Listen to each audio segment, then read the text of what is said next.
Se il tuo cucciolo ti distrugge casa e cerchi un metodo semplice e veloce per farlo smettere, beh, non esiste! Ma se fai tutto quello che dico io, come te lo dico io, ti assicuro al 100% che questo non sarà più un tuo problema! Mi hai sentito bene? D'accordo?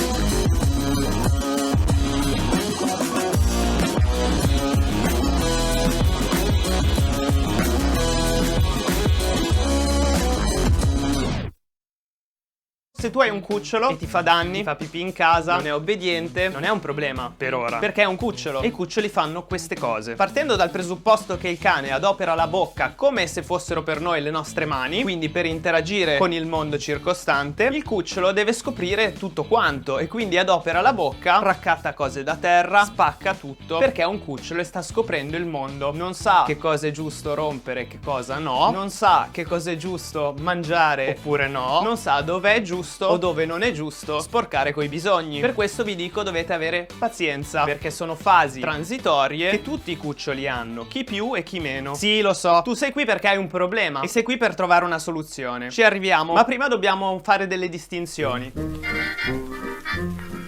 Spesso il danno è dovuto a frustrazione derivante da energia repressa. In altre parole, non esce abbastanza, non fa abbastanza esercizio fisico o mentale, addestramento, uscite, passeggiate, socialità e quant'altro. Un cane stanco è un cane che non ti fa danni in casa. Se abitate in campagna, i danni si traducono con mi ha distrutto l'aiuola, mi spacca le piante e cose del genere. Ma la cosa che ho notato io è che quando i cani stanno in campagna, in casa il danno non succede quasi mai, perché c'è sempre il legnetto, la pigna, il prato da brucare, ce n'è sempre una e poi sali le colline, scendi le colline, vai di qui, vai di lì e le pecore, mica le pecore, il frisbee e il cane si stanca e non vi fa danni in casa. Questo potrebbe essere una delle cause del vostro problema. L'altro discorso sono i danni quando avvengono in vostra assenza, quando magari lasciate il vostro cane da solo, non spacca mai nulla, l'avete lasciato da solo e vi ha distrutto i cuscini del divano, le vostre ciabatte, queste cose qua. In quel caso è un danno che arriva da, diciamo, un'ansia da separazione, una frustrazione di non avervi lì, quindi è un danno che deriva da quello.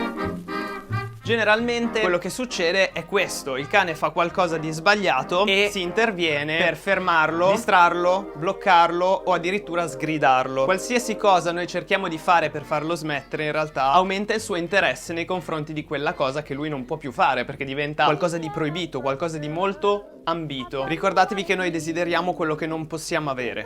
Ok, ma che cosa dobbiamo fare per farlo smettere? Cioè, come mi devo comportare quando il mio cane fa i danni?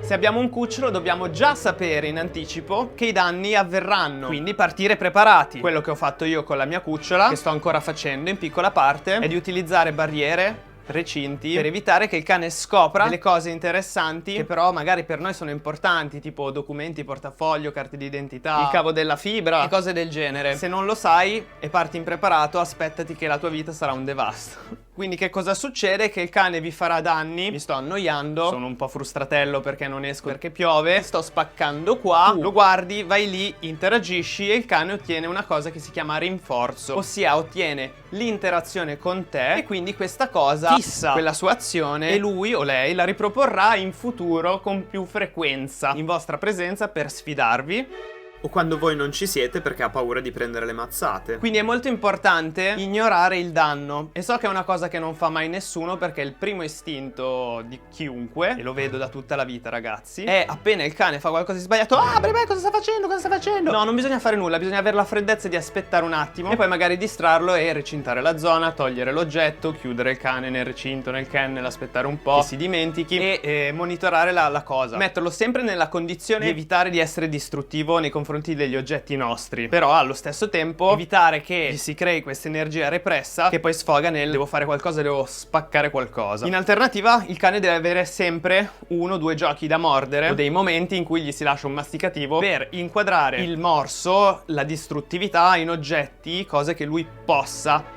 distruggere. La mia cagnolina, che l'ho sempre ignorata, quando faceva danni e ragazzi è una distruttrice, barricando la casa in maniera molto astuta e limitando la sua libertà nei miei momenti di assenza. Diciamo che ho ottenuto che lei, se mi deve fare un danno, se deve raccattare qualcosa da terra, lo fa in mia presenza con nonchalance, perché non sa che io non lo voglio e praticamente non fa più né l'una né l'altra cosa. I danni ha avuto un picco di spacco tutto, cioè il divano tutto distrutto, ogni gioco che le lasciavo lo spaccava e se lo mangiava, quindi io non potevo lasciarle giochi di stoffa, se le lasciavo cose di plastica dovevo togliergliele dopo un po', lei non aveva niente da mordere, allora si sfogava prima sul divano, poi sul cancelletto di legno, poi sul kennel perché non c'ha niente da prendere e io facevo finta di niente, fai finta di niente, fai finta di niente, a un certo punto smettono, ok? Non è che ti disintegrano, tu spacca qualcosa, che cosa deve spaccare? Tutto recintato. Non le ho mai detto nulla, non l'ho mai sgridata, non l'ho mai ripresa e voi dovete fare lo stesso. Quindi ignorare sempre quando il cane fa il danno. Seconda misura cautelare: quando uscite o quando fate la doccia o comunque non avete la possibilità di monitorare il cane, di vederlo, recintino o kennel lo abituate a stare dentro e così siete sicuri che non vi distruggerà nulla. Altre cose: dargli da masticare qualcosa che possa distruggere, portarlo fuori, ragazzi, vivere col cane, farlo vivere, farlo lavorare, farlo giocare con gli altri cani e farlo stancare. Il cucciolo è normale che sperimenti e che spacchi cose, che faccia danni, che raccatti cose in bocca. È un comportamento che via via nel tempo se ne va via, un po' come i bambini che si ciucciano il dito o mettono anche cose in bocca così, no? Tenere lontano dalla portata dei bambini, poi cresce il bambino, non fa più quelle cose. La stessa cosa è il nostro cane. Il problema dei danni sussiste e permane